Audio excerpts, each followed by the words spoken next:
I'm going to pivot a little bit and talk to everybody about the general setup of the criminal justice system. And before I do, I will say that I am acting on my individual capacity, and I do not speak for the Department of Justice. And so I want to give that disclaimer. I'm going to share my screen with you all and let me know. Can you all see that? Okay, thank you, Judge. And this is not,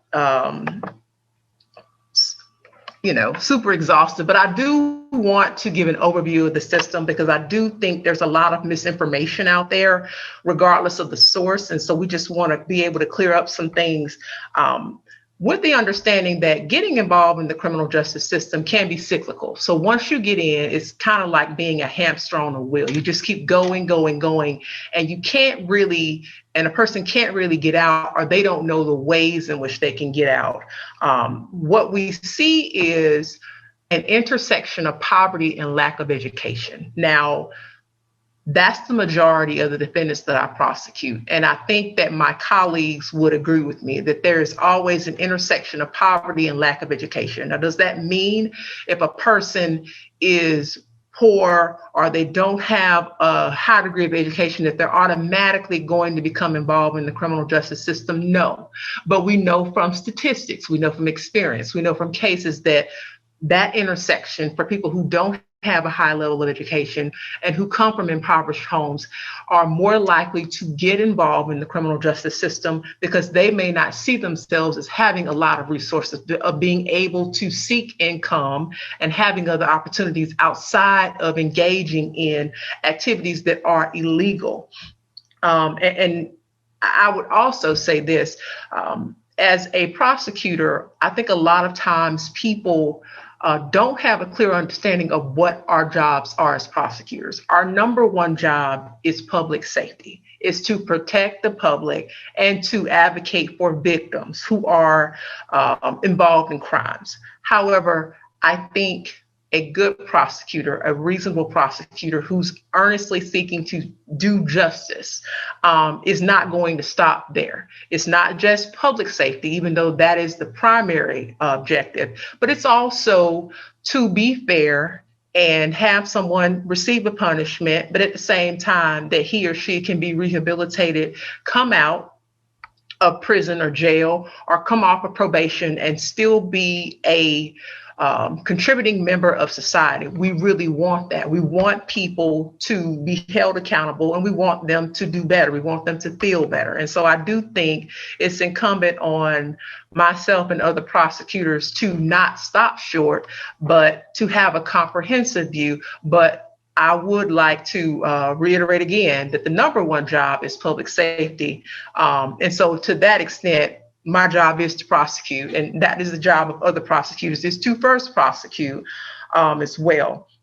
And so having said that, I want to talk about consequences of getting involved in the system. And I think Nancy did a great job of talking about some of the consequences of people who do have felony convictions.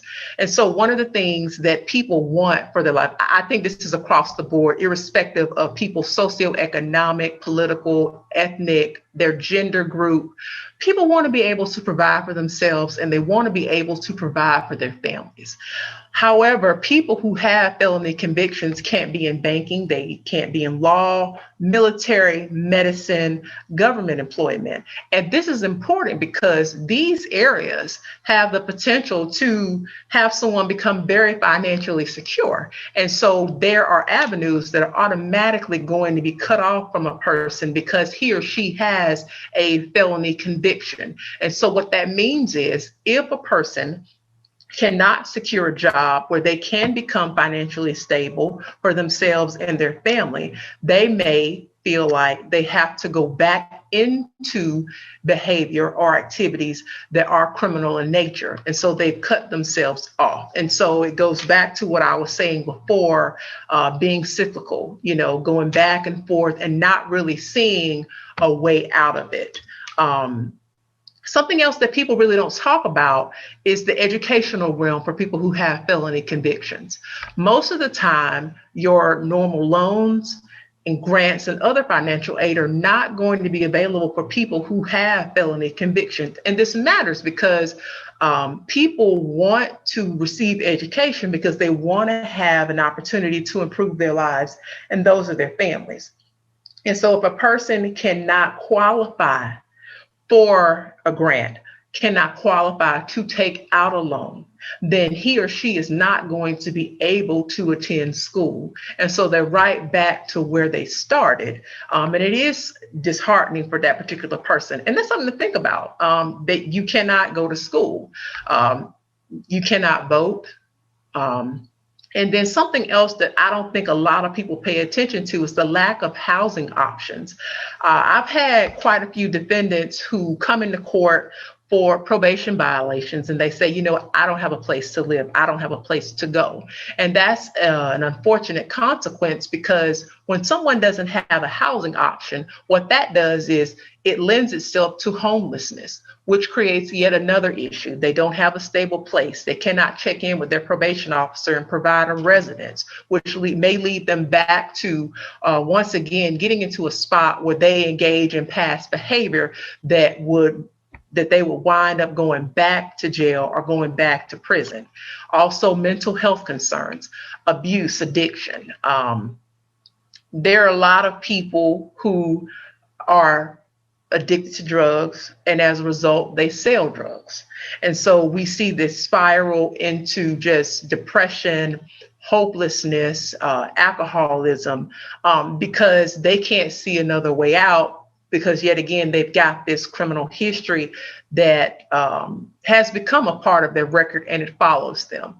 And also recidivism. That just means relapsing, reoffending, and, you know, getting back into the system with someone who would have multiple crimes and multiple convictions. And I'll get into a little bit more of that later on in the presentation.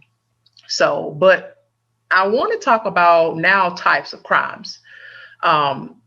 Because depending on what a person pleads guilty to or is convicted of, it's going to impact how they're able to maneuver in the world. So misdemeanors, as you know, that's 12 months. That could be in jail, that's 12 months probation, or it could be a combination of the two. And I put down theft by shoplifting as an example, because that's one that a lot of people are familiar with. But I've got down here caution about domestic violence offenses. So for people who plead guilty to or are convicted of something like family violence battery, there are certain categories of relationships that if a sort of battery occurs, it's called family violence. So that's people who share a child together, people who live together, husband and wife. If a person is convicted of a misdemeanor domestic violence official, some people may not be able to go to nursing school. And a lot of people don't know that, because they'll say, well, it's just a misdemeanor. But that matters, because you're not going to be able to work with certain groups of people. In addition to that, people who are in the military or who intend to go into the military, if they have a misdemeanor domestic violence conviction, he or she is not going to be able to go into the military because they cannot possess a gun. I will say at the federal level, being convicted of a domestic violence conviction is against the federal law. And so a lot of times people don't understand that impact for a misdemeanor offense. And then you have your felonies. That goes from 1 year up to life in prison. Possession of cocaine or murders are the ones that I give. And then I also have down here juvenile crimes, but Judge Young is going to go way more in depth into that, because that's a separate portion and it affects a separate group. I'm dealing with the adults on this particular end. I want to move to a party to a crime theory. This is something that a lot of people don't necessarily agree with, but it is a law in most states, I believe all. If you've ever heard the term in for a penny, in for a pound, this is essentially what party to a crime theory is, meaning if you help with a little bit, by law, you are responsible for all of it. This is, you know, legalese, it's legal language, but basically what I want people to take from party to a crime is that If you directly commit the crime, if you help someone else commit the crime, the law says that you are as responsible for the crime as the person who actually committed it. Now, what does this look like? Let's take an armed robbery. I have tried many armed robbery cases where people were charged and they didn't actually have the gun to go inside of the bank or inside of the convenience store to take the money, but they were charged under party to a crime live theory, right? And so this looks like somebody who's a getaway driver. And so if I decide to rob a bank and I tell Pastor Howard, hey, I'm about to do this, can you drive me there and back, and I'll give you a portion of the money? And he agrees. The law says he is responsible. So he drives me to the bank. I get out with my firearm, my gun. I go in, take the money, and then I run out and get back in his car. He's parked around the corner. We drive back to a location, and I give him any portion of the money. Guess what? The law in Georgia says he is just as guilty as I am, though he never had a gun and never went inside of the actual store. And I will also tell you that armed robbery is one of the mandatory minimums in the state of Georgia. That means that you will serve 10 years in prison before you are eligible for parole. And I can tell you once again from personal experience, I have tried them, I have pled them in court, and the person really does spend 10 years in prison before they are eligible for parole. It is very essential that we watch the company that we keep, that we are aware of our surroundings and aware of what people are doing around us. Because, if you have knowledge of it and you've aided in some way, shape, or form, you're just as guilty as the person who actually did it. Another example is, multiple people inside of a house and they're all friends. And one of the friends is selling drugs for whatever reason, the person is selling drugs and the people inside know they're selling drugs. The police come and they execute a search warrant.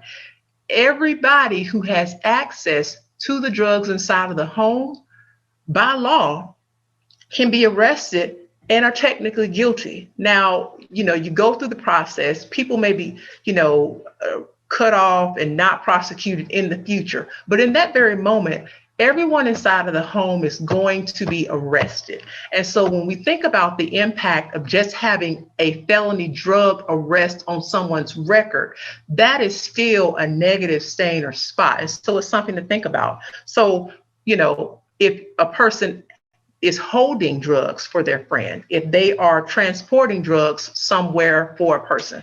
Those are all examples of active participation in support and assisting somebody in committing a crime. And so by law, that person is responsible for the exact same crime. Something else that people don't think about, a lot of times law enforcement is doing drug investigations and they will buy drugs from some person.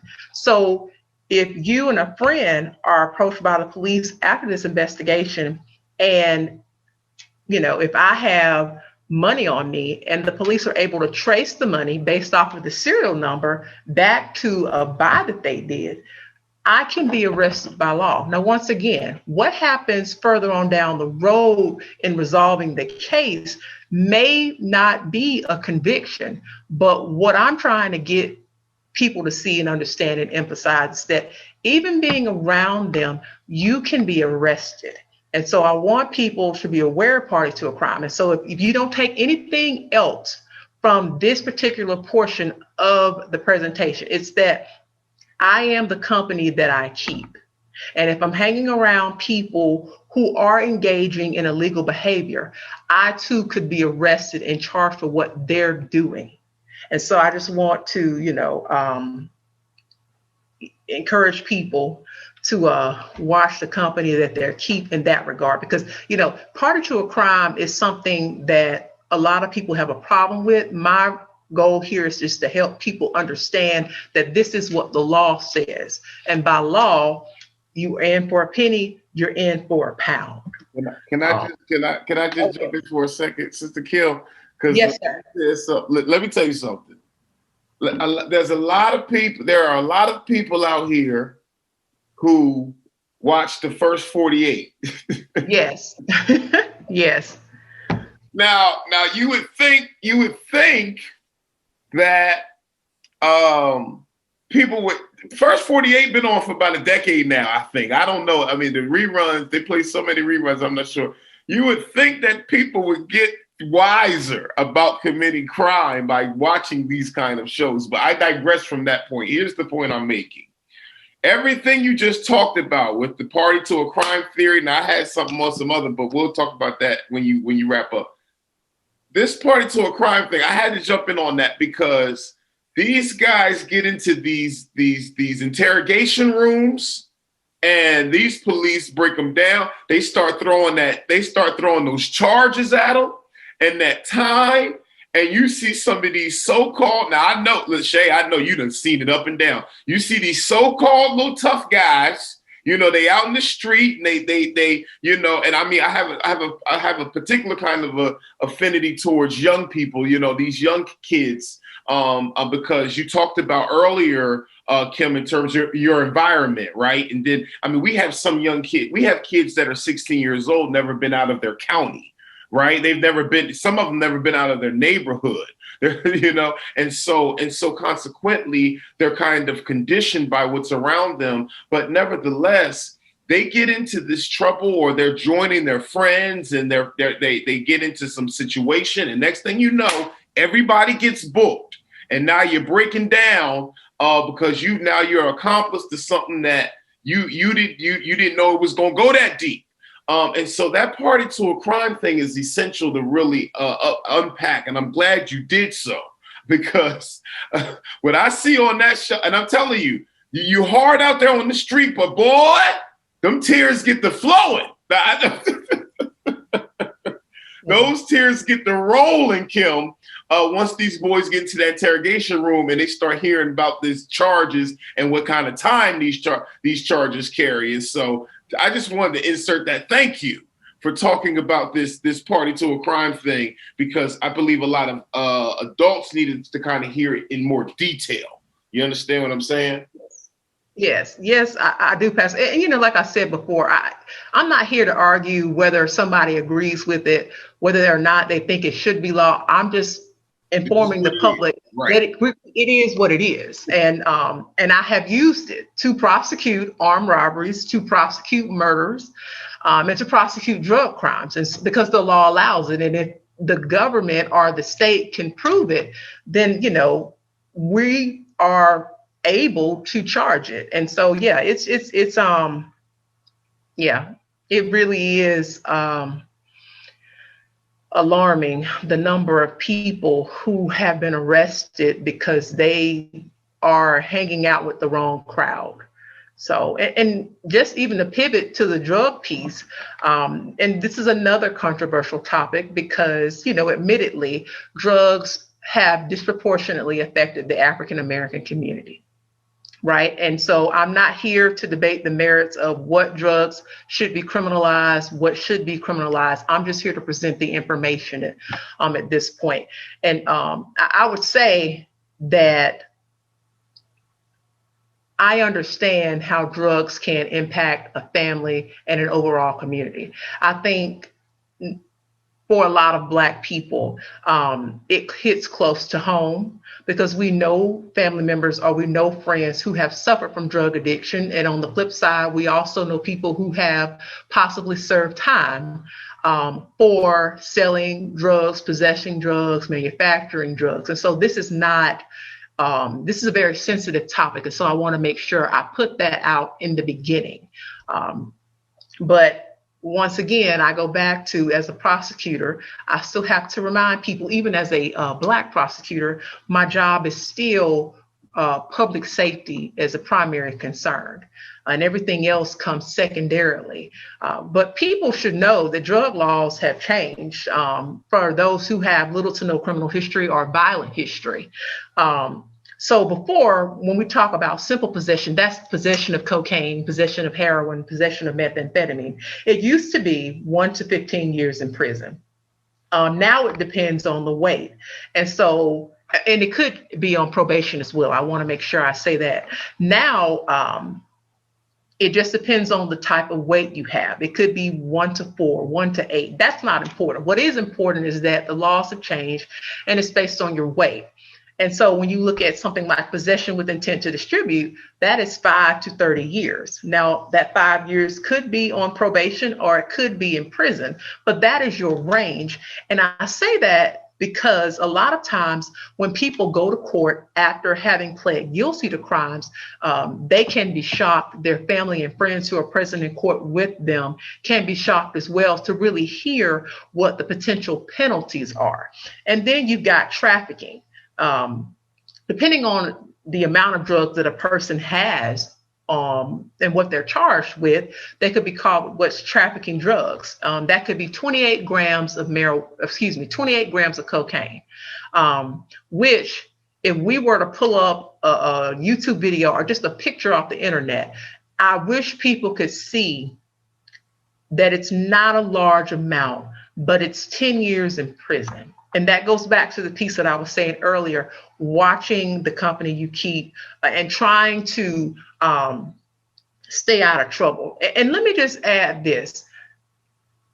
I understand that it would be very naive or overly simplistic to say, well, just don't sell drugs, because that's not the reality that we live in.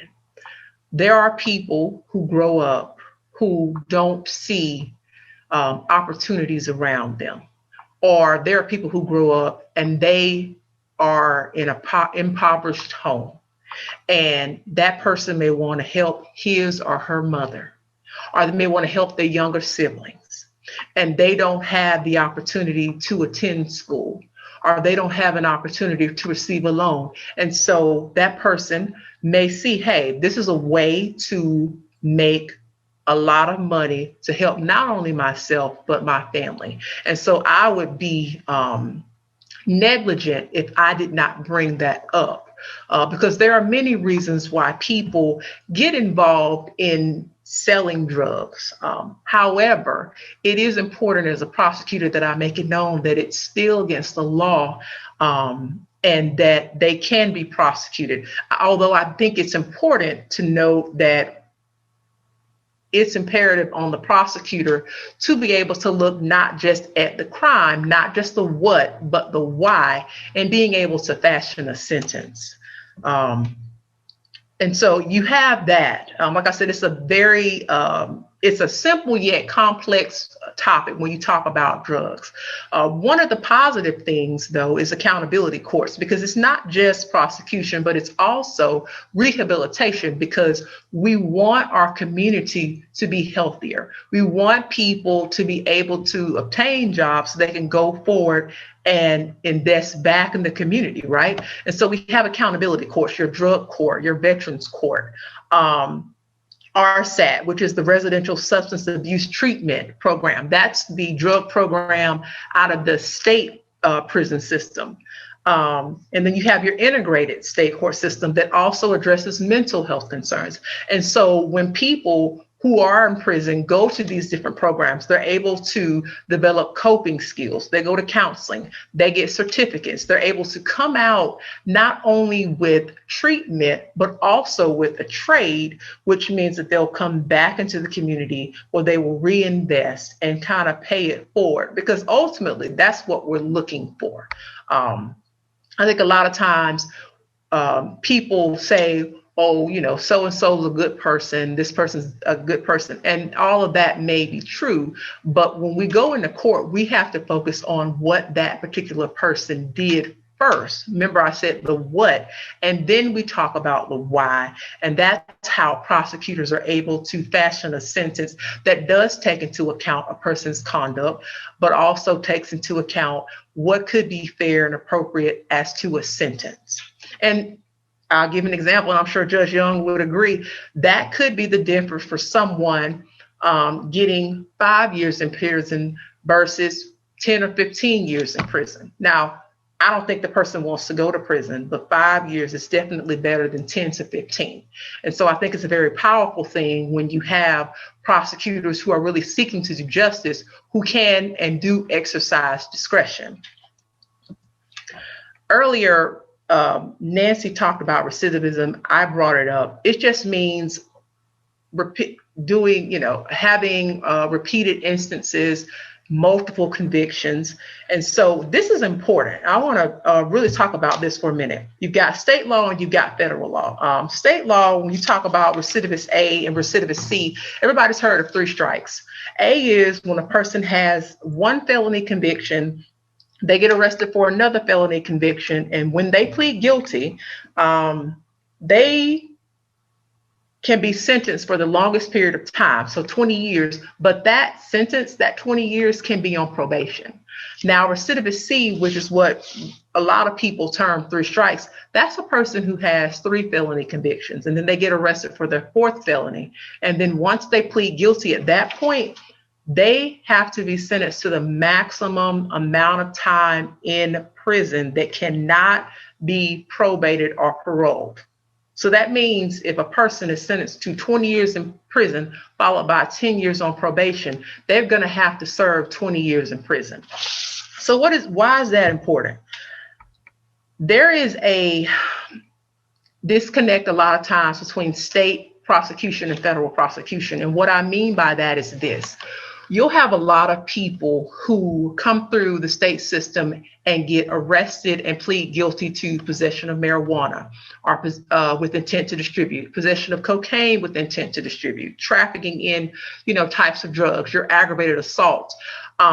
And they'll get essentially what's a very small sentence, a slap on the hand. They'll get probation, or they'll get 90 days in the county jail or 120 days in the county jail.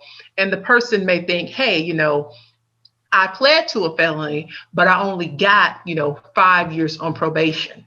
So what happens is these state felony convictions start to add up.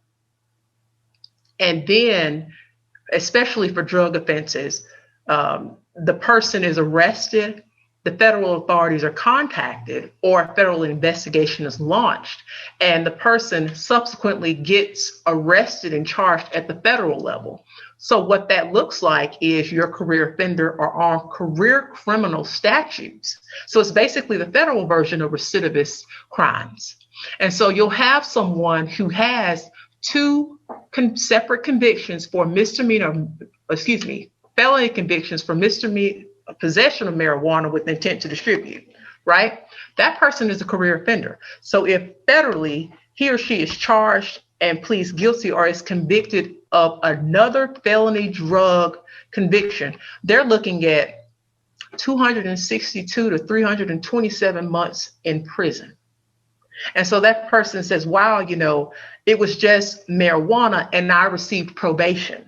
But that is how state convictions start adding up. And in the aggregate, at the end, really does have an impact on a potential federal sentence. And even when you look at the Armed Career Criminal Act for federal law, this is someone who is arrested federally with a gun.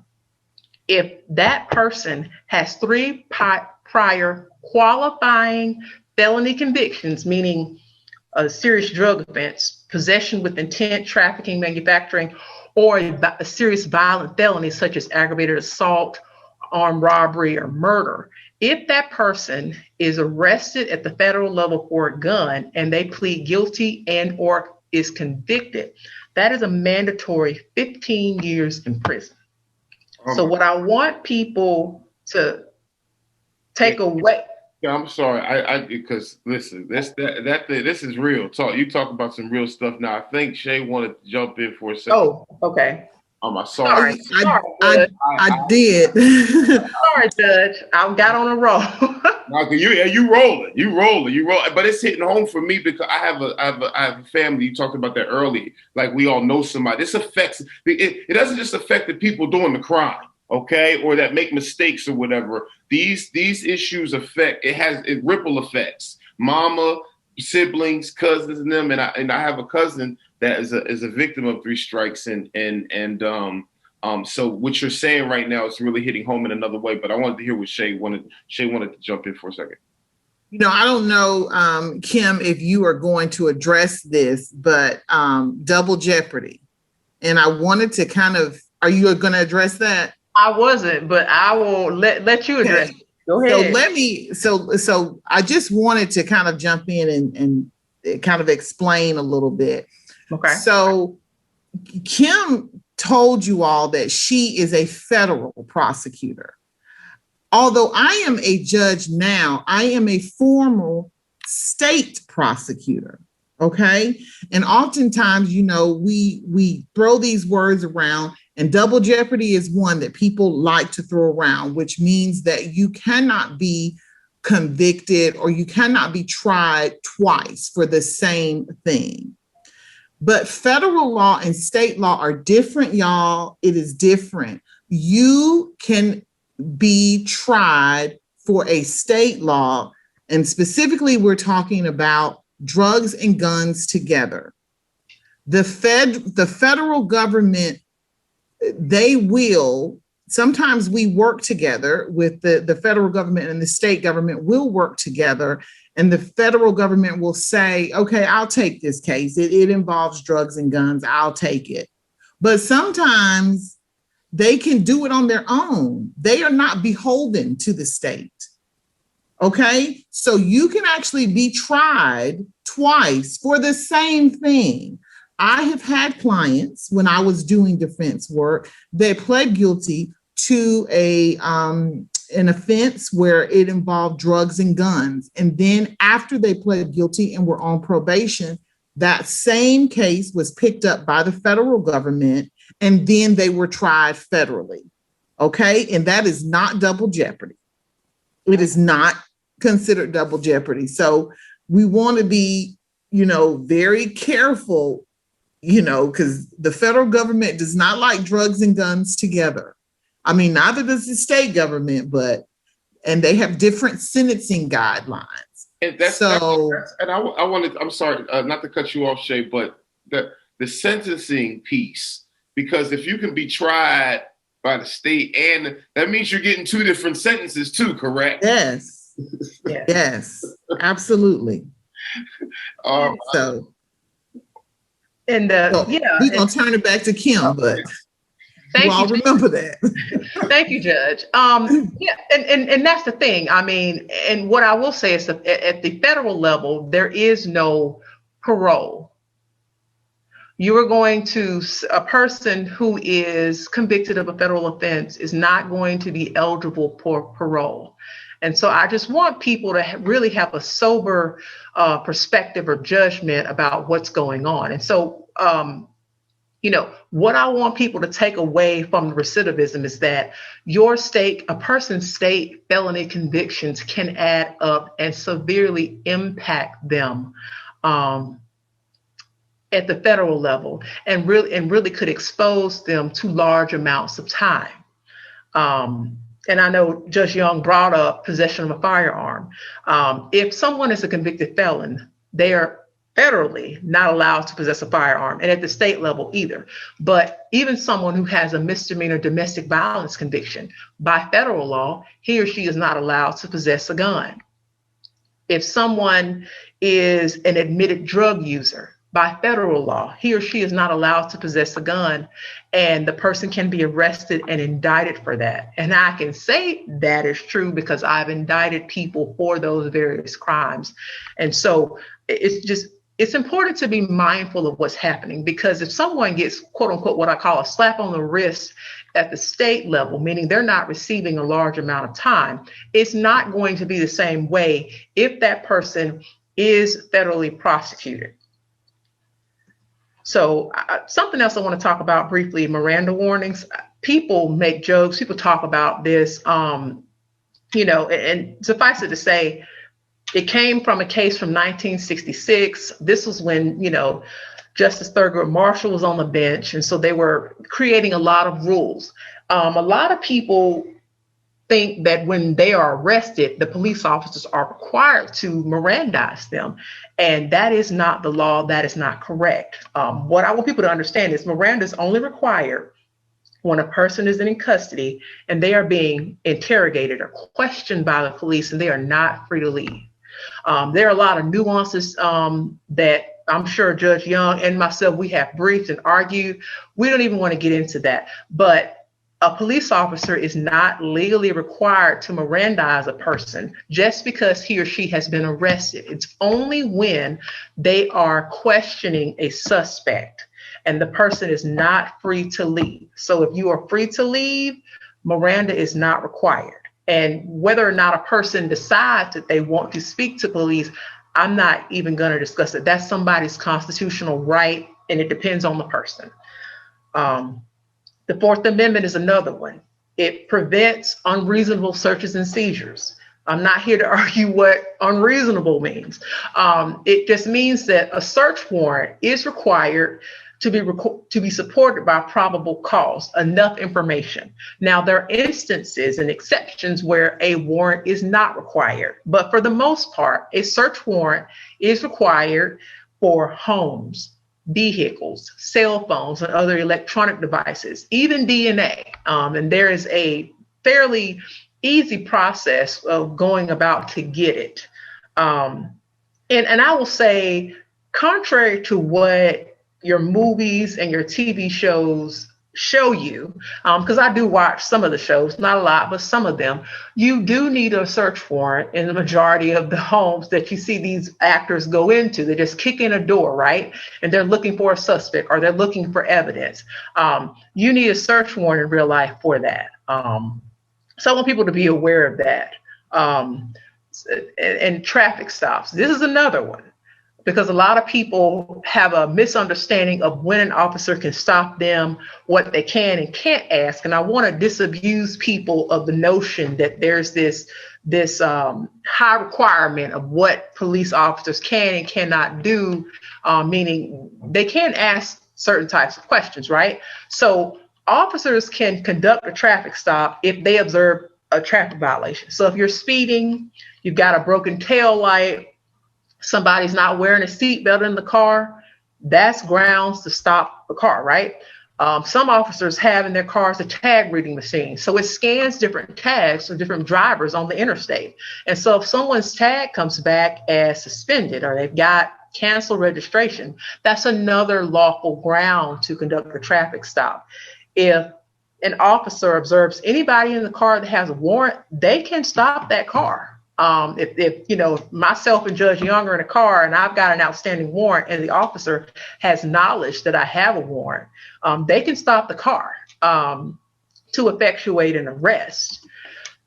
When they observe a crime being committed, when they observe drugs in plain view, when they smell the odor of marijuana. Now, that's a whole different, beast when we talk about marijuana.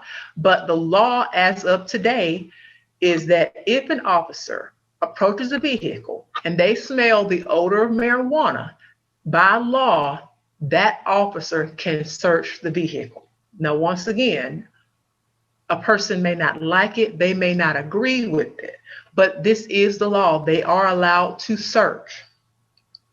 And they are allowed to ask general background questions as well. What's your name? Your license and registration? You were driving fast. Where are you going? These are permissible questions, right? And so, if someone were to come into court and say the officer wasn't allowed to do that, they actually are. So those questions would be permissible. And the last, I just want to leave with social media. I'd like to think that we harp on this a lot for kids and teenagers, but there are some concerns with social media for adults as well. It can impact you getting a job or getting into school. It's not just a felony conviction, right? What we put on social media can impact us getting an interview. Schools are now checking. And so people who are applying to college or graduate school or law school, admissions offices are now checking what's on your social media pages. When you put it out there, you cannot get it back. It's amazing to witness what people are willing to share about themselves. And it also assists law enforcement in investigations. And so ultimately, if a person were to put out incriminating evidence about themselves, law enforcement is well within their right to be able to obtain that information. And I will say, just as a prosecutor for the past 12 and a half years, there's a lot of evidence that has been collected as a result of a person putting out information about him or herself on social media. And one of the most common examples is a person who is a convicted felon, and he or she puts on their page, most oftentimes it is a male, they are taking photographs and posting them on Instagram, holding different types of guns. They are posting videos on YouTube where they are holding guns and talking about engaging in drug deals. Well, this is the type of evidence that law enforcement can gather so that whether the state or the federal prosecutions can bring additional charges against the person. And so it's hard to come into court and argue, I didn't have a gun, when the prosecutor can pull up a video that is on the person's page showing that person holding the gun that the police seized as a result of their investigation. And so I'm not telling, I don't want anybody who's not, lawfully allowed to have a gun.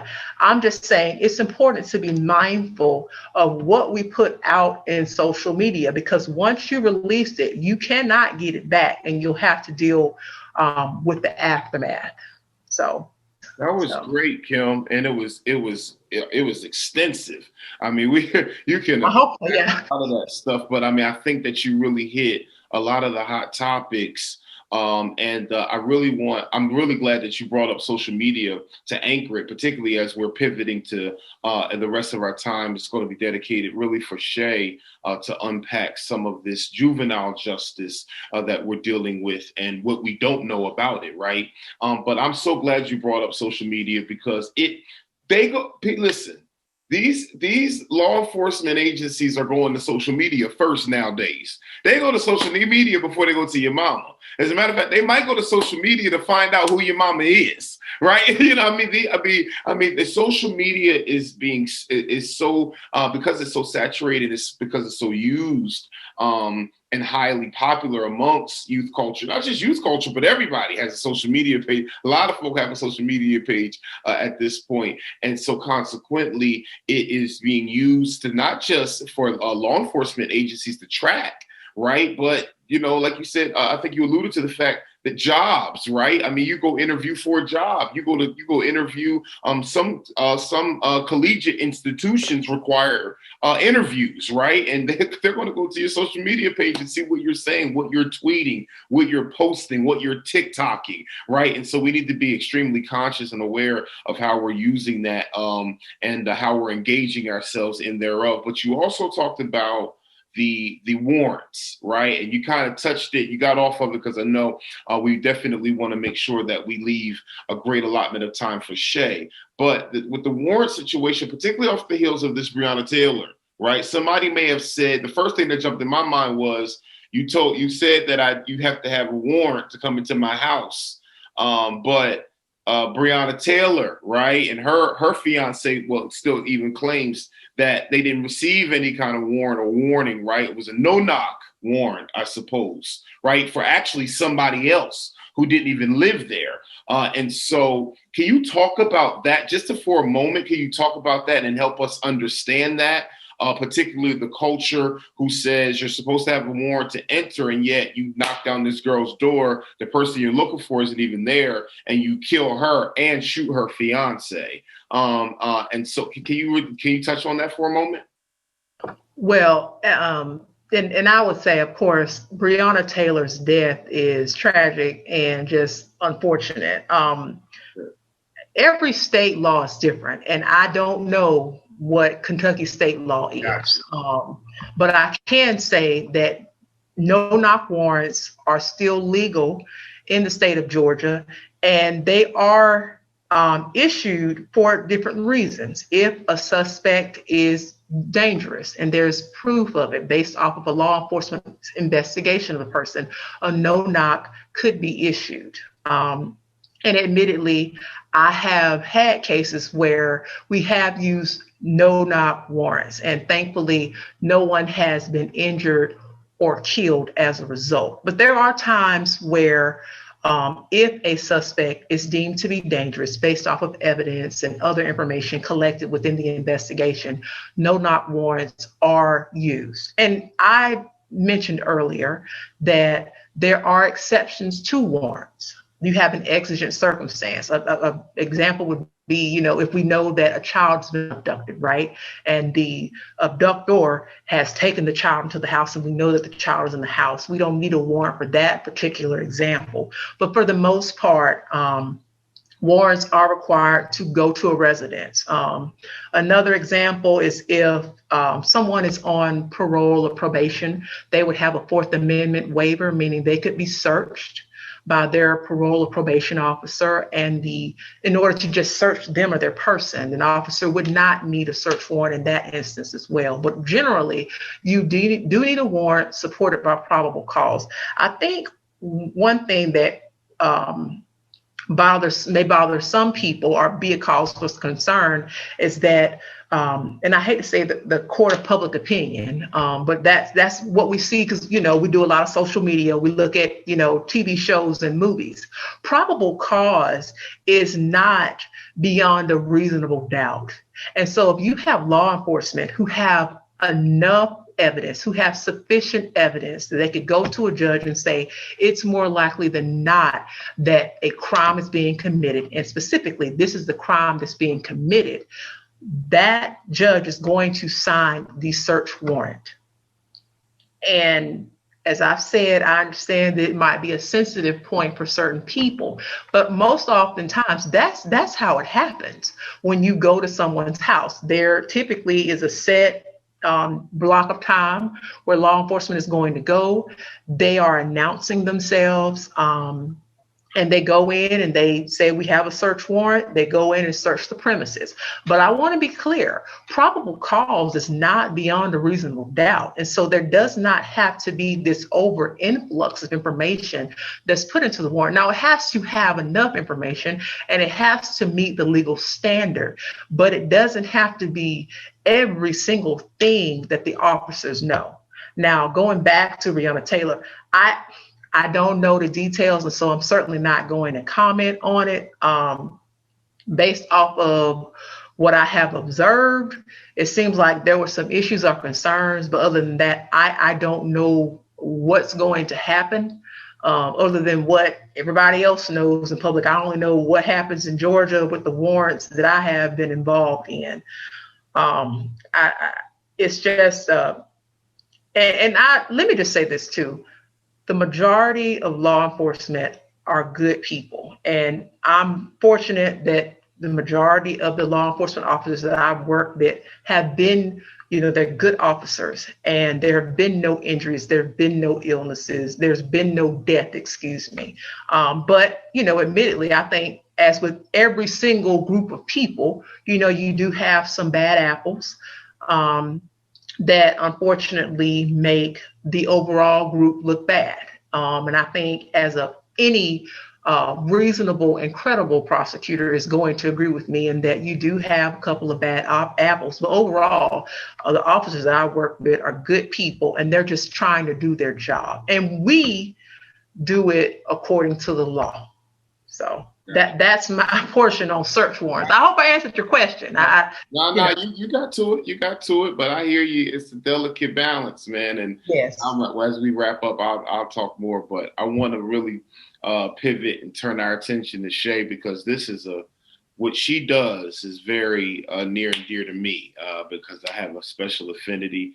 For many years, I was a youth pastor before I became a lead pastor and senior pastor. And so I really want to just I want to open the floor up to, you, Kim, however you want to go ahead and deal with Shay and just and really help, because I know I'm going to have a ton of questions. So I want you to go ahead and do your thing, Shay, and help us get to the nitty gritty. Judge, it's on you. And touch on that school to prison pipeline too, Shay, if you can. Okay. So, what I do is I'm in the juvenile justice system here in Georgia. And I do have a presentation, so I am going to try to share my screen. So, I want to kind of, talk a little bit about what it is that I do, but also just about the juvenile justice system in general and how important it is. Because before you get to what Kim talks about, you have the juvenile justice system where a lot of kids start, and this is it. And so if we can catch children here in the juvenile justice system, then they'll never get to Kim. They'll never get to, prison or see the inside of a jail or anything of that nature. So that's why what we do in the juvenile justice system is just so very important. So there are really two parts to the juvenile justice system, but one of those parts is split up into two. So part of what I do is delinquency and dependency. Delinquency is the criminal aspect, and then dependency is more of the civil aspect. Dependency is when the state alleges that a child is unsupervised, not taken care of, neglected, and I determine whether or not that child will remain in a home or be taken out of a home, be adopted, be, given to a relative who will have custody, physical custody of that child. But the part that we are focusing on today is delinquency. And before we get to delinquency, we have what's called CHINS cases. And CHINS stands for Children in Need of Services, or a child in need of services. So delinquency and CHINS, they are legal terms for criminal behavior in minors under the age of 17. And that is important to note because Georgia is one of 3 states that considers a 17-year-old an adult, okay? Just one of 3 states. And we heard Ms. Avudu talk earlier about some of those legislative matters that are, going to be heard. And one of them for Georgia is raise the age. And that is something that's kind of been on the table for a few years now, because we are seeking to raise the age of juvenile from 17 to 18, so that a 17-year-old would still be considered a juvenile in terms of criminal offenses. So delinquent behavior is an act committed by a juvenile that would be a criminal offense according to state law. And CHINS cases are acts committed by a juvenile that would not be a criminal offense according to state law. So let's kind of delve a little bit deeper into that. So CHINS cases are cases that are initiated when a juvenile violates a law that only pertains to a child. So if an adult committed these offenses, it would not be a problem. But it is an issue because the legislature has said that these offenses that children cannot do. And so examples of that are truancy, skipping school, not attending school, not having a driver's license and driving. You cannot get a driver's license until you are 16 or a permit until you're 15. Possession of alcohol or cigarettes. So possession of alcohol by a minor, being in a runaway status, or leaving home without your parents' permission. And also being disrespectful to your parents. A lot of people don't know that. That's called being unruly or ungovernable. And so those are what we call CHINS offenses. So they would not necessarily be put on probation initially, but they could be if they continue to commit these sort of acts and there is clear that there needs to be some sort of court supervision. And then the delinquency is more along the lines of the misdemeanors and the felonies that Kim spoke about before. So delinquent behavior would be considered a crime if it were committed by an adult. So the same types of crimes that an adult can be accused of and a child can be accused of as well. And particularly in juvenile court, we have classifications of more serious felonies. So you have something that could be considered a misdemeanor offense, which Kim talked about, something like theft by shoplifting, which I do want to be careful with an example like theft by shoplifting, because a lot of crimes in Georgia on the state level depend on, like Kim was talking about, how much weight you're carrying as far as drugs. It depends on the amount of the object, as far as whether it's going to be classified as a misdemeanor or a felony. So for instance, theft by shoplifting is usually a misdemeanor, but once the amount of items totals over $500, then it is considered to be a felony. And then more serious felonies in juvenile court are classified as designated felonies, and they are separated into two classes. So we have a Class A designated felony, which are the more serious felonies, and they are examples of those would be arson, armed robbery without a firearm, aggravated assault, certain types of aggravated assault, kidnapping, and gang activity. So I do kind of want to focus a little bit on the gang activity, because anything that is considered in furtherance of a gang can be considered gang activity. And that is the most serious crime in juvenile. And you can get up to 60 months in a detention center. Let me break that down. That's 5 years. That is 5 years in a juvenile detention center that you can get for gang activity. And that can be as simple as,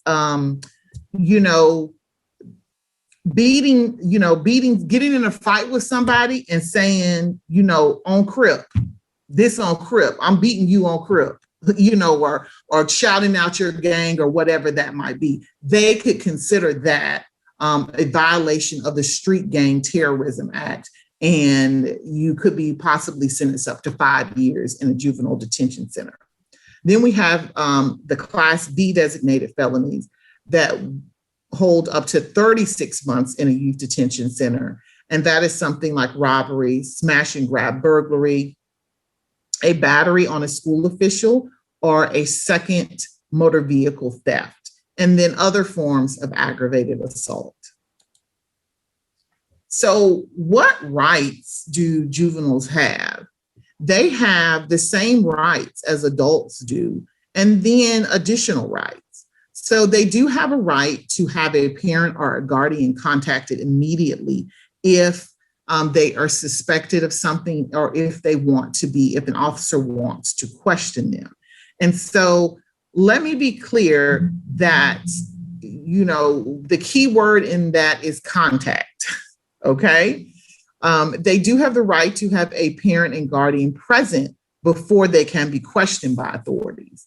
But if the authorities attempt to contact the parent, and they can show proof that there was significant efforts to contact and they never received any type of response, or the parent never came up there, that juvenile can still be questioned without an adult present. So, we do need to understand that.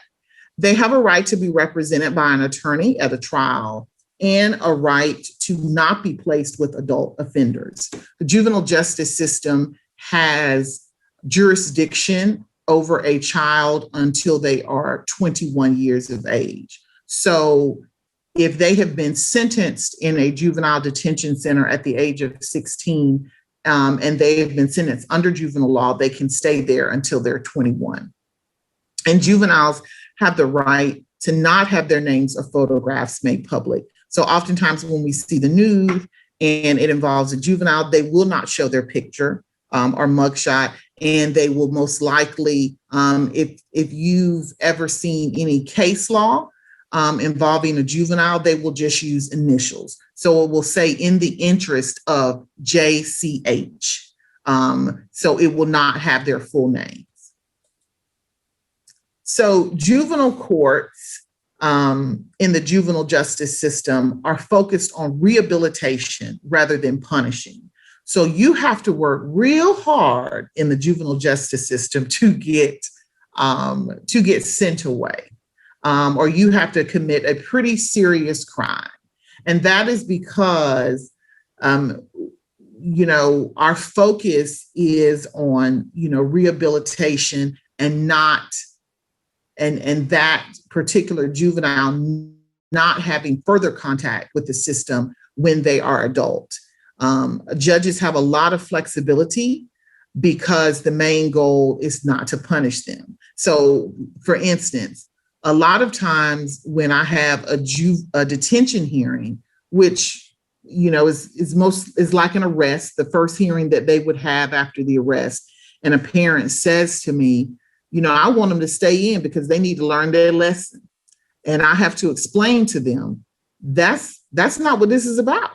So I am not authorized at all to leave a child in custody for them to learn a lesson, not at that early stage. Our goal is to prevent children from seeing the inside of the jail, and not to scare them in that sense with it.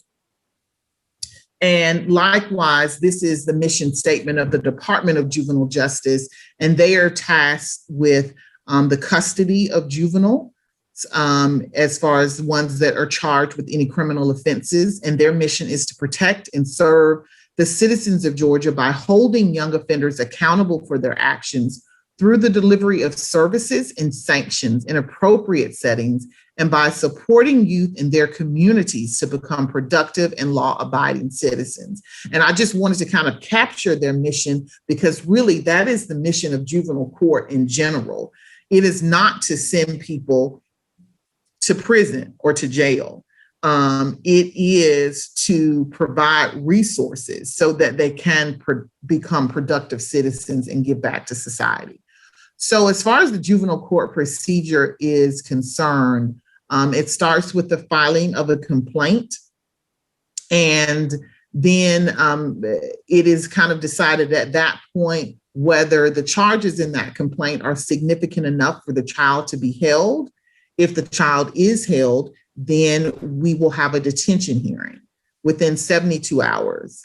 If the child is not held, then they are taken back to their parents and given a notice of when to come back to court. In between that first court hearing or after a detention hearing, the prosecutor decides whether or not they are going to go forward with the charges. And if they decide that they're going to go forward, then they will file a petition. I'm going to take a pause right here just to, talk about how important prosecutors are, because they have the power and authority to use their discretion to decide what charges go forward, or if a charge goes forward at all. When I was a prosecutor, I had a family member of a child who was also the victim of a case, and he just kept stealing her car, and she would call the police. But afterwards, she would want the charges to be dropped, and she was very upset because she continued to come up to the court and ask, and she felt like, as the victim, that she had the right to request for those charges to be dropped. And she was absolutely right that she had the right to request it. And she said to me in court, it's almost like you can do what you want to do. And they can. And so it is so important. So many times, we think, well, you're a part of law enforcement and you're the man. So how important is it to have African-American prosecutors who understand where you're coming from, who have been where you've been, who you don't have to explain things to, and really get the opportunity to see the big picture? who would you want deciding your case? Would you want it to be someone that you can come to and talk to and feel comfortable doing that? I think that you would, as opposed to someone that you're having to beg or someone that may not understand your situation. So it's so important who we have as prosecutors. So I encourage people to think about that differently. After the filing of the yes. I just want to, yes, everything you said and more about being a Black prosecutor, because oftentimes, whether it's juvenile court or what we say adult court, when we're talking to the kids, you'll have suspects who come in, and even though they know they are going to be prosecuted, they know they're having to serve some time, they are immediately at ease because they see somebody who looks like them, and there's just this trust. And it's not that I'm not going to do my job and my other Black counterparts. It's just that we have a different lens, if you will, by which we see the world. It's like the double consciousness, what W.E.B. Du Bois talked about in The Souls of Black Folks. We have this dual identity. And so just to echo what Judge Young said, I definitely would encourage more Black people to become prosecutors, because that's really how we're able to increase diversity within that particular practice of law, and we would really be able to, improve the justice system overall. So thank you, Judge. Absolutely. So once the prosecutor decides that they are going to file a petition on the matter, then there would be arraignment, where the child comes before the court and is notified about exactly which charges that they have to defend themselves against. And so let's be clear as well with prosecutors. The police can charge one thing, and then the prosecutor can charge what they want or what they feel that they can prove. So prosecutors have the power and the ability to put more charges on, to add charges, to take charges away, to raise the charge from a misdemeanor to a felony, to make it something completely different if they feel that that's what they can prove. And also to lessen charges. So the police are just doing that kind of initial, this is what we saw, and the prosecutor does more of a deep dive. And so just in case they have added charges or changed them all completely, then the arraignment is for that child to find out what those charges will be, and to find out what they need to defend themselves against, and to make a decision about whether or not they want to admit or deny. And we use completely different language in juvenile court. We do not use guilty or not guilty or plead guilty. We use admit or deny. And the reason is because when a child is charged or adjudicated, and that's another thing that we say in juvenile court is adjudication. We do not say conviction, because you do not have an adult conviction.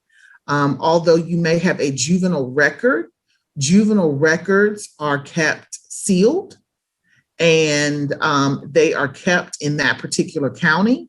And so you got to go through quite a bit to be able to get to those juvenile records. So they are protected in a sense. That doesn't mean that they can't be gotten to.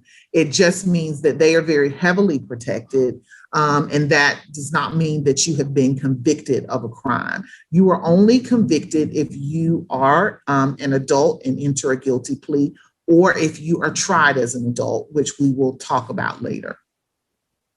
After the arraignment and the juvenile is notified of what they're going to be charged with, then there is an adjudication process where if they are admitting to the charge, then the judge will determine whether or not that there's enough probable cause for them to be able to do that. And then the disposition portion is when they would be sentenced, and they would find out what would happen to them along the lines of probation, any type of other resources that they have to do. A lot of what we do in juvenile is like counseling. And sometimes we really have to push people to do counseling. And we try to do a family approach a lot of times because we want to blame a child for something, but children react or act out because of things that are going on in the household that they might not be able to control, or things that are going on in their lives that they're not able to completely process. And that's that's the way that I got into juvenile court, because I began to see the link between victims of child molestation and them acting out and them becoming delinquent children on that side, on the juvenile side, because it's hard for them to understand, how their life has completely changed, and was it their fault that this happened to them? And now they're looking at things from a completely different lens, and they really don't know how to process that. And so then they begin to miss school. They might begin to act up in school. They can't really articulate why they're angry, but they know that something has happened. And so that tends to come out with, delinquency. So that's also another reason why we really do try to rehabilitate and offer resources to children. And one huge way of that is through mental health counseling or things of that nature. Not to say that that person is crazy, but isn't it great to have an unbiased person that can listen to your problems and explain to you how you can cope and give you coping mechanisms? So, and the initial steps are that a juvenile can be taken into custody, similar to an arrest for an adult. And the way that that is decided is through a Department of Juvenile Justice intake officer. And right now they do it on a point system. So they just enter, they ask questions of the officer and the child. They will enter that into the system. And then the computer kind of assesses whether or not that child has enough points to be taken into custody. And then at the detention hearing, if a child is detained, then like I said before, there must be a hearing within 72 hours.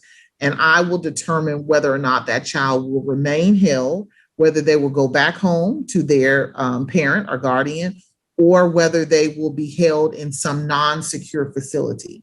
So when we talk about group homes or foster care, there is access to that on the criminal side too, on the delinquency side for juveniles as well. So that is not just involved when we're talking about when a parent is neglecting a child. It also can happen when a child is taken into custody and might need to take a breather away from home.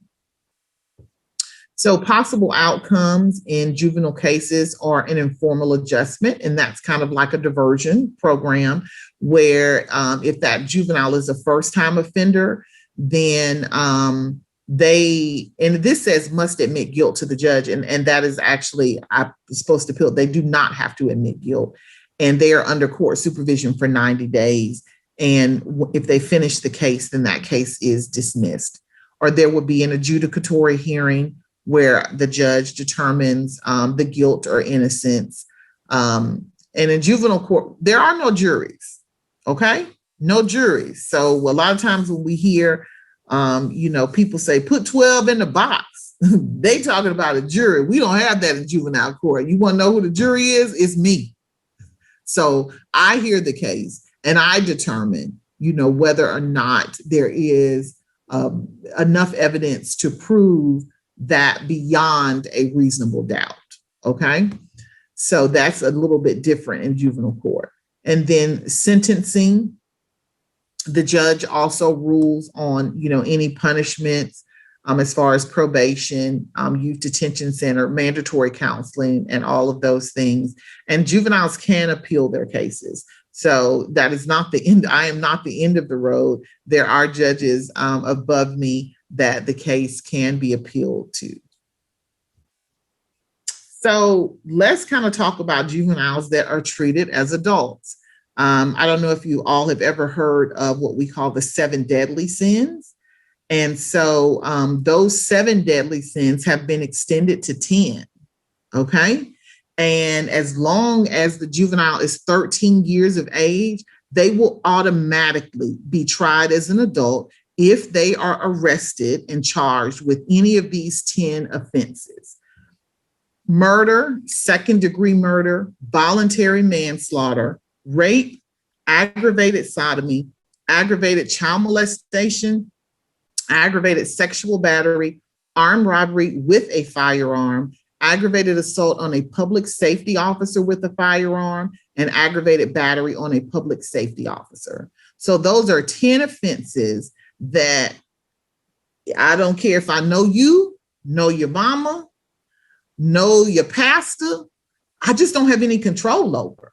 They are automatically treated as an adult as long as that child is 13. You know how young that is? At the tender age of 13. So, these will all go to Superior Court, and they will be treated just like an adult. They will be held in a juvenile facility if the judge determines that they're going to continue to be held. But everything else happens in the adult world and in adult court.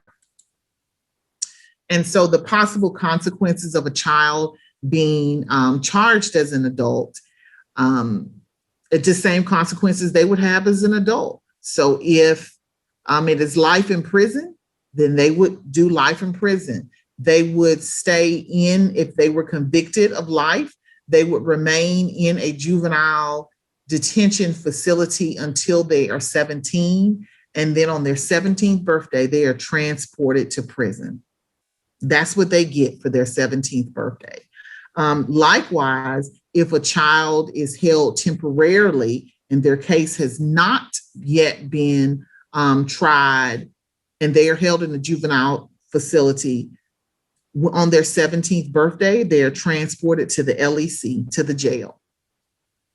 And so it is so important that we try to get to children before they're at that stage.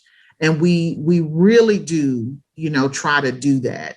And just before I go into this, school to prison pipeline, I do want to say that as an African-American, as a former African-American prosecutor, if I have put my neck on the line for Black children, because that is how much I believe in them. These are mistakes that children make, and they should not determine the rest of their lives.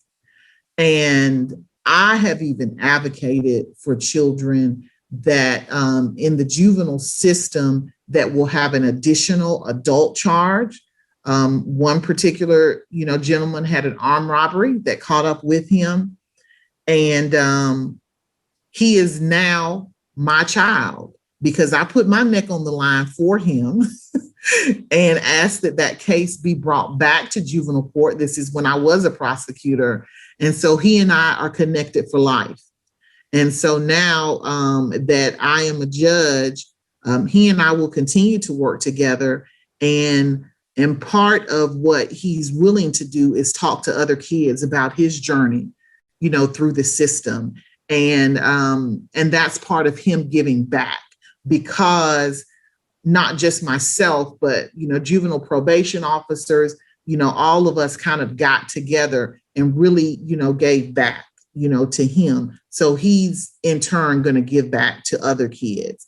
And so, just kind of wanted to, touch on that. And that also adds to, some of the authority that the prosecutors have as well. So now coming to the end of the presentation in reference to the school to prison pipeline, what that is, just to kind of talk about a little bit about what that is that there are studies that show that if a child is not reading on grade level by the third grade, that they will most likely end up in the criminal justice system.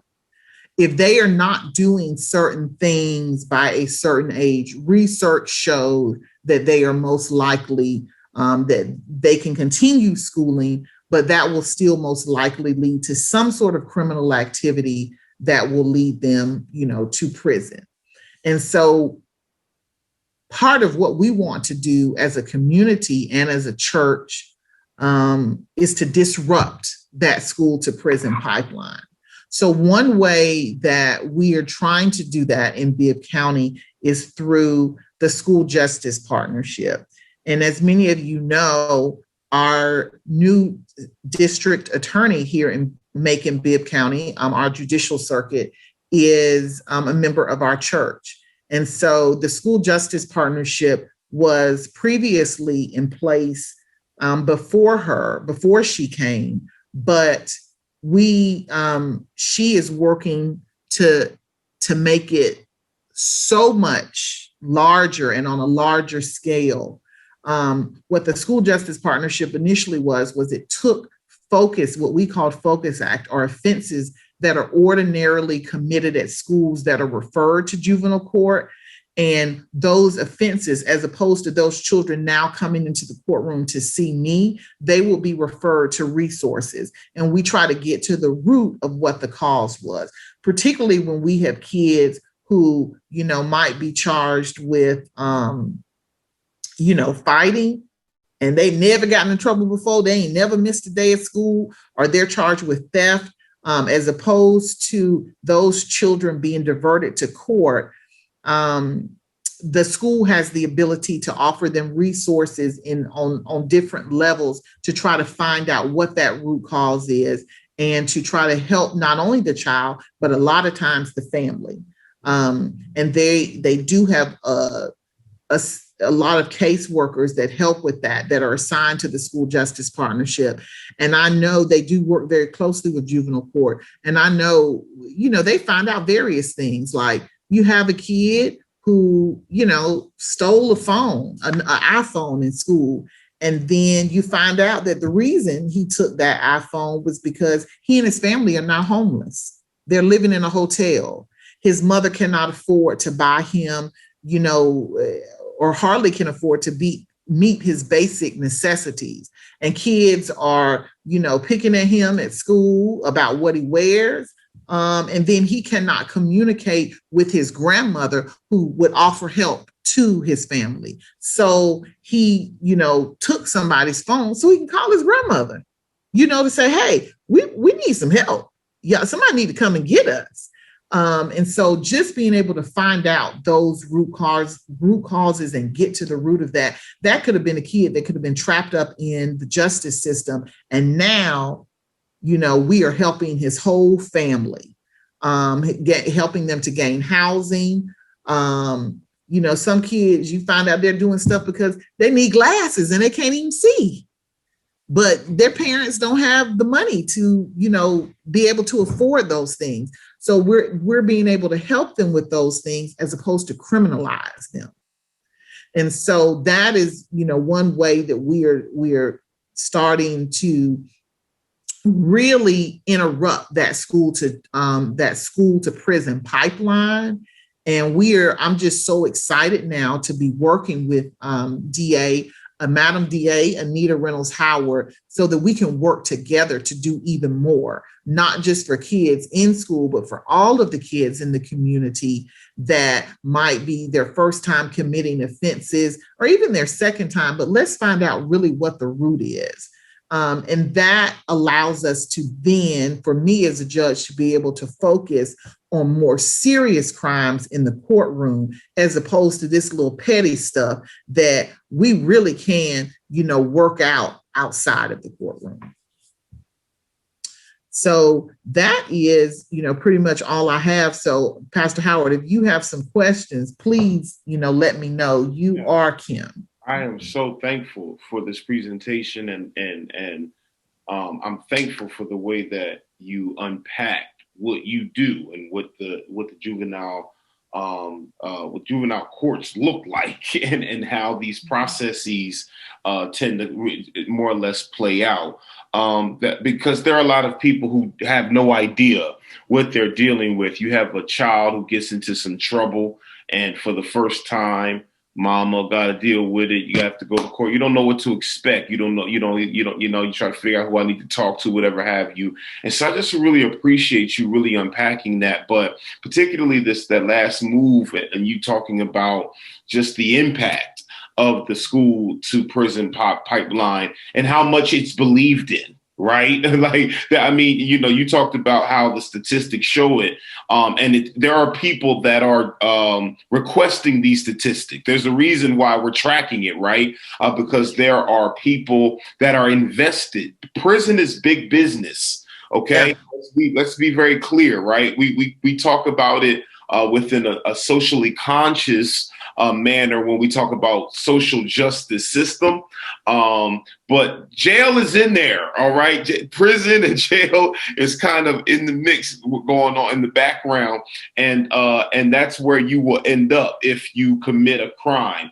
And what we're saying in terms of social justice and criminal justice is dismantling the advantages, right, that are given to certain groups of people versus other groups of people. That's what we're talking about in terms of social justice, which takes us all the way back to what you all discussed in regards to having representation in these spaces, right? This is one of the great joys of where we are in this season of seeing you, Shay, and even the doors that are opening for you, Kim, and seeing Anita. Just representation, people being able to see somebody that looks like them, somebody that look like they auntie, somebody look like they cousin, right? That's representing them, even Kim, when it's on the prosecution side of the table, right?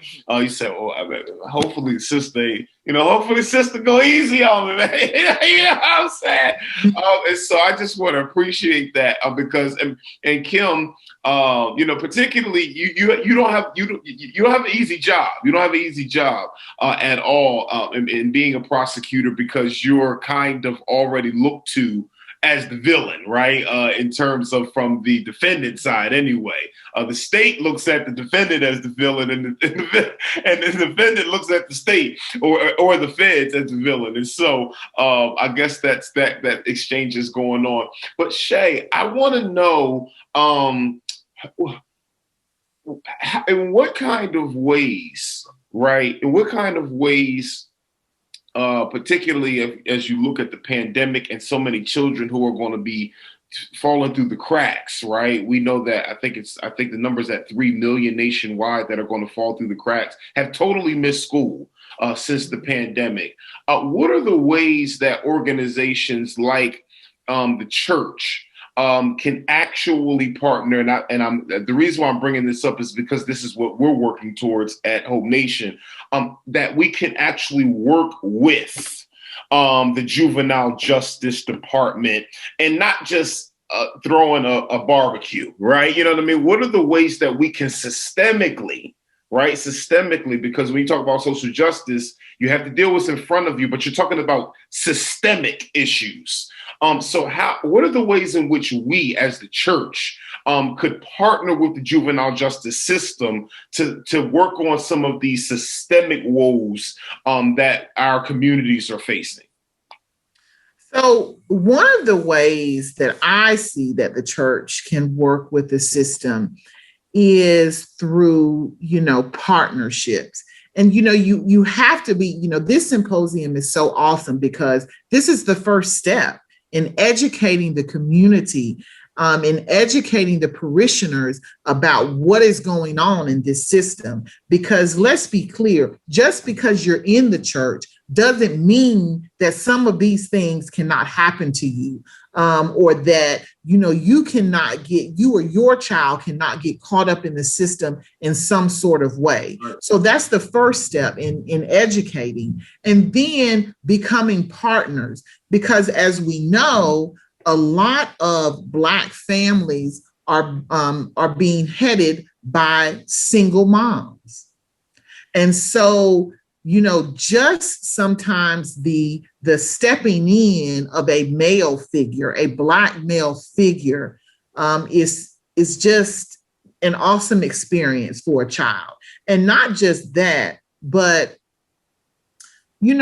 as having been an attorney, and Kim and I, we've been doing this for a long time. Kim has been doing this for like 15, 16 years. I've been doing this for almost 20. And there is nothing that moves a judge more than a pastor. The faith community has such an impact on the court system, and I'm not sure that we are taking full advantage of that. Even in the district attorney's office, when I was there, they even had a faith-based kind of team of pastors that they met with, because you all have the pulse of the community. You all know what's going on out there in the streets. And when people get in trouble, they come to you. It's true. They come to you. And then therefore you can impart to the court who, the separation between the crime or what the person is charged with, or what the crime that they have committed, and who they really are, and, really what's going on. So I think, those partnerships, with the church, in any type of way, like we have some churches that actually step in at the youth detention center and do things with the kids there. But how awesome would it be if we can get to those kids before that? You know what I'm saying? On Right. Some of those chins level cases where they're not going to see me, they're going to be offered resources, and we can kind of stop them before they ever see me. With some programs that, that the church has, because one thing we have to deal with here in Macon Bibb, we are about 60% African-American. So that is the majority of the children that I see are African-American.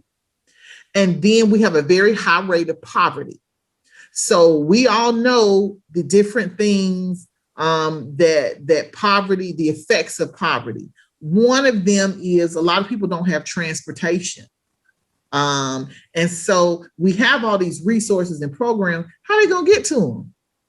And then they put all these restrictions on the state as far as transporting children or transporting adults, because if you get in an accident and insurance and all of that, but, churches are big on that. Transporting to the polls, transporting to and from church. We have the church vans. We go on excursions and trips and activities. So they more or less have the resources to be able to really put a good program in effect that will impact a child, and it doesn't feel like they're under the thumb of the court or the man. And I think that that's a huge way that we can partner. And just having, done, been in this community and been practicing law for so many years, let me just say, I have so many ideas of things that we can do. And I'm going to be coming to you, Awesome. With those. Yes. And even, the staff in the courthouse, a lot of them have been working here for 20 plus years. Wow. They have all these ideas.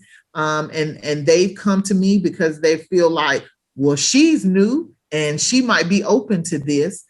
And I just, we all feel so strongly about the way that we can really, just change the course of our community in a good way. And so any way that we can partner, it doesn't even have to be anything specific, but any way that we can partner with the faith-based community, with the churches, and, just individually with people, parishioners from the church would be awesome, because these kids need it. Yes. They really do. Yes. Yes. Go ahead, Kim. Now speak, Your Honor.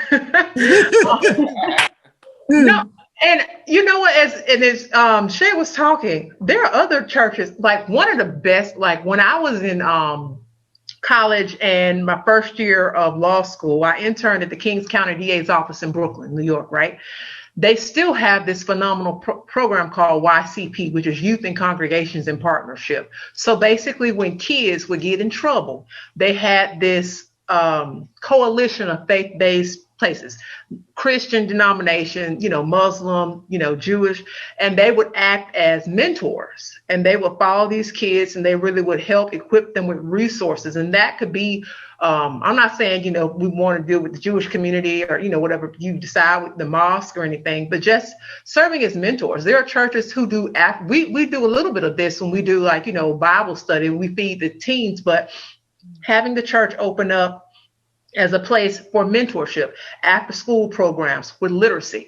There are churches out here who are really, and we're one of them, really progressive in the sense that they, I'm not saying, we want to do this, but they've hired a statistician to say, hey, Dr. Howard, studies show that between 6 p.m. and 10 p.m., Black males between the ages of 12 and 18 get caught up and get arrested this amount of time. So how about we open the church up during this time and we offer counseling sessions, or we give them food because they're hungry, or a place to keep them safe. And that's an additional way to disrupt and dismantle the prison, the school to prison pipeline, because if they're at a safe place, then they can't be out here possibly exposed to committing crimes and being arrested and getting involved in other activities. And so, there you go, mentorship, after school programs, as the church gets further along, resume writing, job skills, just,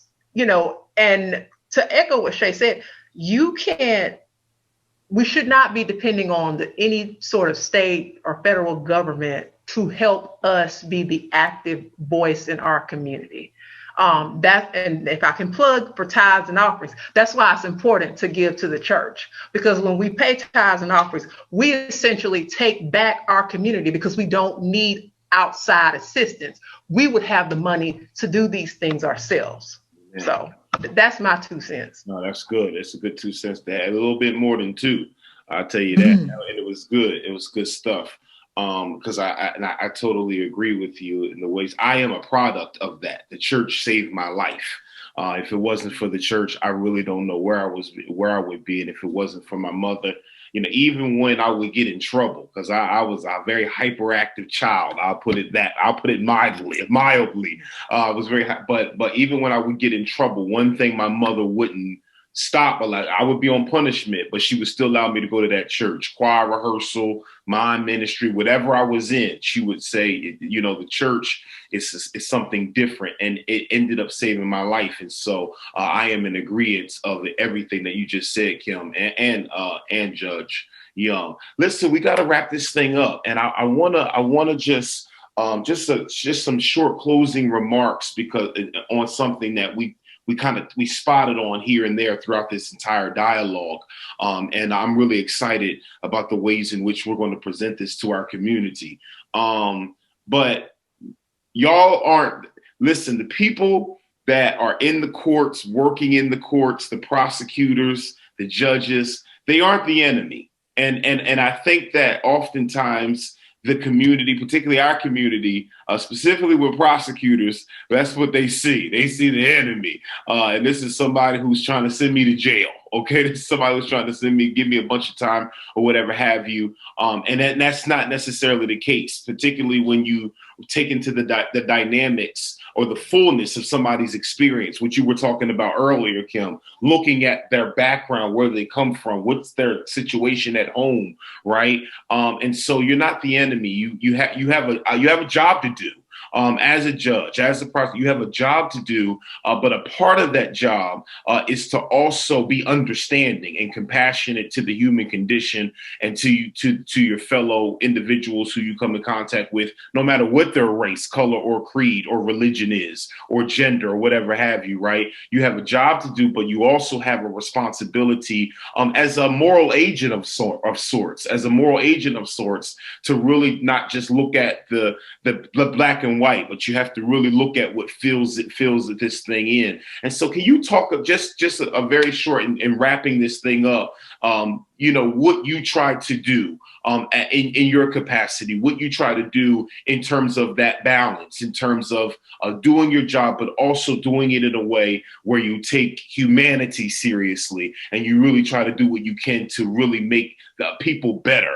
We talk about prison, but we really we talk about rehabilitation centers, right? But people aren't being rehabilitated, but there are individuals out there who say, no, I want your life to change. And I believe that's what y'all do. So can y'all just go ahead as we anchor up and close this conversation, talk to us very succinctly in terms of your position on that?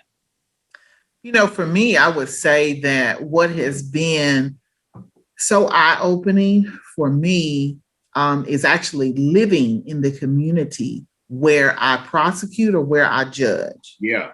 Because I have to see these people. I see them at the grocery store. I see them when I go get my hair done.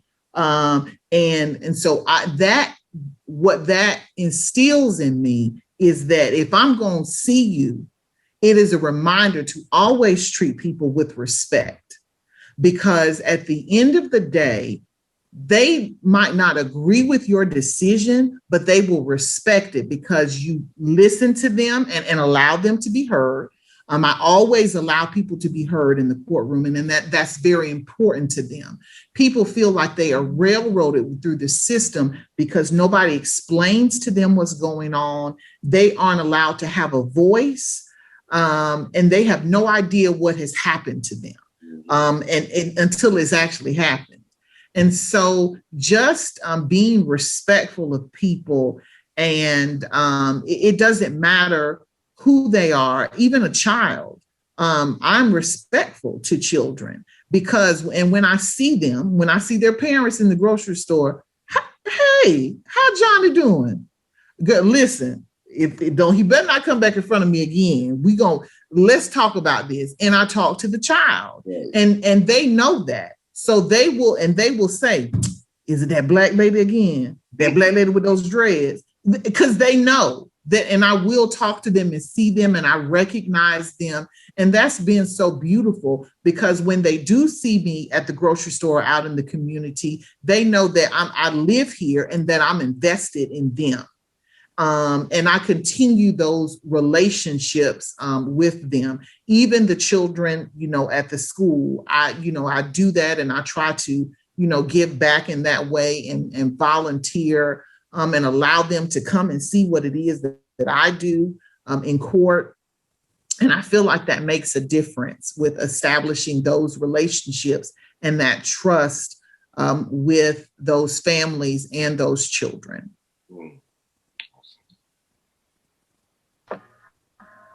Well said. I think as an educated Black woman, I have a moral responsibility to go into certain environments and be the voice for those who are not in those spaces yet. And so a lot of people don't know this, but for the longest time when I was a prosecutor, I would not get braids. I wouldn't get sew-ins. I wouldn't do anything because I was so afraid to make other people feel uncomfortable. But I realized in suppressing who I was as a Black woman, I was not only doing myself a disservice, but I was doing the overall community a disservice. And so I bring that up to say that when even I have braids now, when I walk into a courtroom, thank you. When I walk into a courtroom, I want everyone to see someone who looks like me, who has my position and authority, to know that, hey, that little Black girl can see me and know that she can do what I do and be better than I am. And so my job is to open the door. And, and we're Christians, we go to church.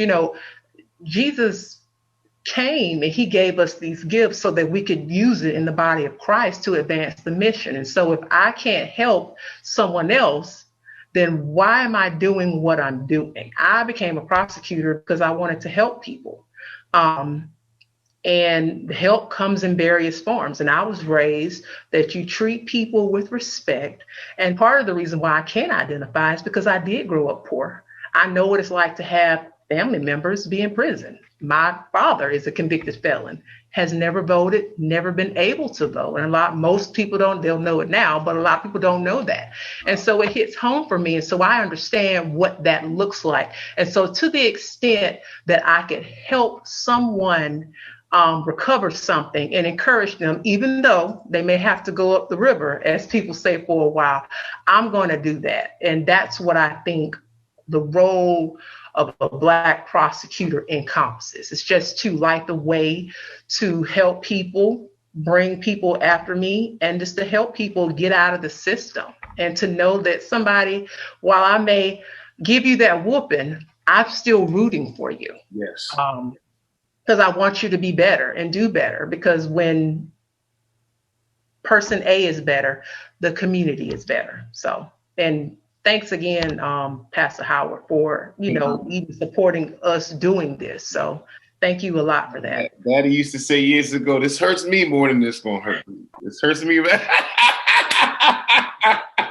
I'm gonna leave that alone. Listen, I thank you ladies for so brilliantly, and so many different divisions, even with Nancy, with the voter rights and with voters' rights.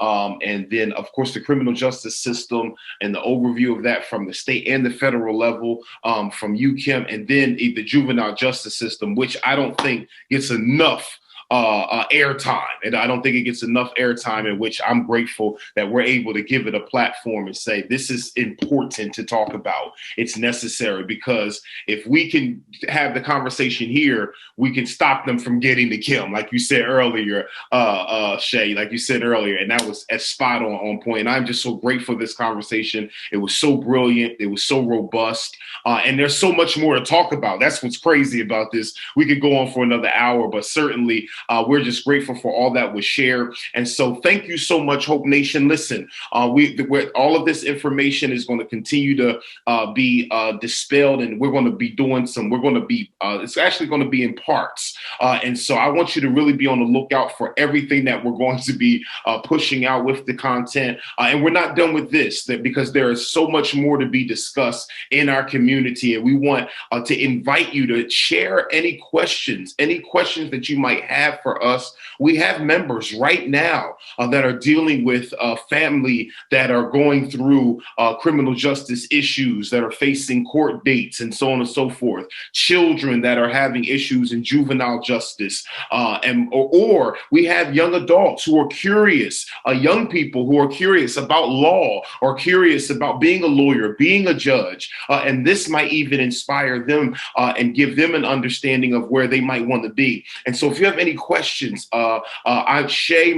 Shay, Kim, and I know Sister Nancy would be more than happy to talk to you, to converse with you, and to have any kind of dialogue with you. Submit even more questions so that we can create new topics to talk around law and justice, so that our communities are better informed in what we do. Thank you again, Kim, and thank you so much, Judge Young. We're so grateful. And also shout out to Miss Nancy for doing a phenomenal job talking about our voters' rights. We are so grateful to be able to bring you this important content. And again, please email us at the email address that's popping up on your screen right now.